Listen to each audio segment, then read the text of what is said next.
I left you with this statement yesterday on the broadcast. So we're just going to, as Christian believers, we're just going to trust and obey. And if you know the old song, it says there's no other way to be happy in Jesus but to trust and obey. And trusting and obeying is walking in the Spirit. That's one definition of it. Just say we're walking in the Spirit.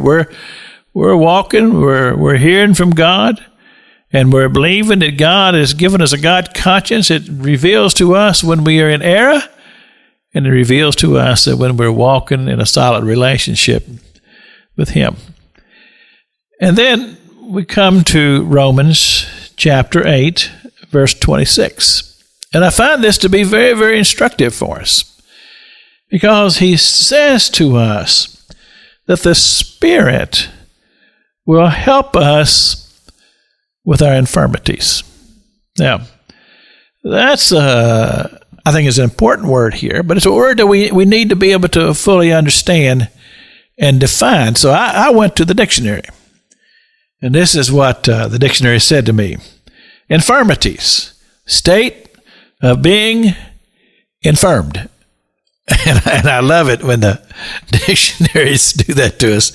The state of being infirmed. So then I had to go and look up the word infirmed.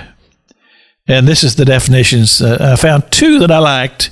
One, you'd understand, feeble or weak, infirmed. But the other one was lacking firmness of purpose. Now, let me say that again so you can make sure you have absorbed it here. Lacking firmness of purpose. Now, I gave my congregation, when I was ministering this to the folks at Freedom Road, I said, I want you to think about this and tell me what that means. And actually, my congregation, they're pretty sharp about stuff like this. And this is what they said, and this is what I agree.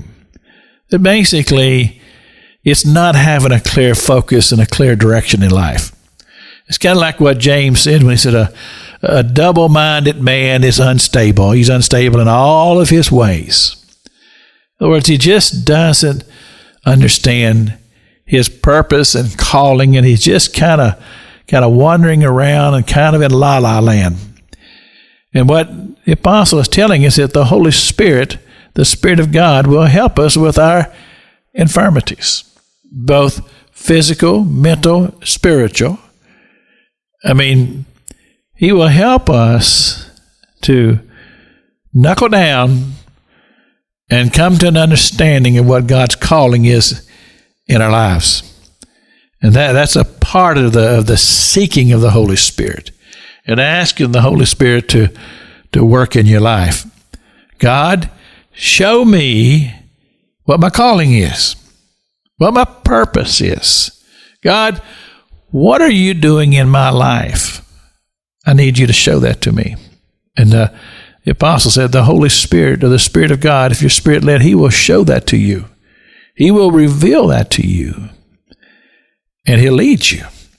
And I'm a testimony to that. God, what are you calling me to do?